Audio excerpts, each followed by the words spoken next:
The fuse we will be removing and replacing for the radio is fuse number 21, backup main.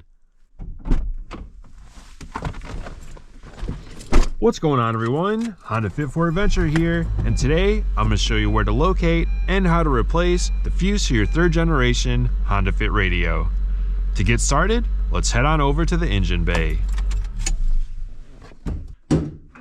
First, lift up your hood and locate the fuse box over on the right hand side.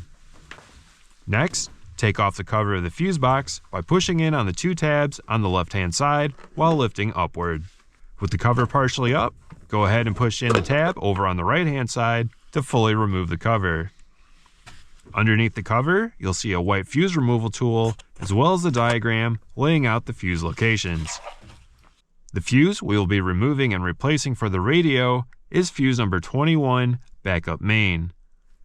This fuse is a 15 amp, low profile microblade fuse that controls the radio and the backup camera. To replace the fuse, grab the fuse puller attached to the cover of the fuse box and use it like a tweezer to remove the fuse. Once the fuse is removed, go ahead and confirm that it is blown before replacing it with another 15 amp, low profile microblade fuse. After installing the new fuse, go ahead and snap the fuse puller back into place and then reattach the cover to the fuse box. That's it. Now go ahead and close your hood and go test out the radio.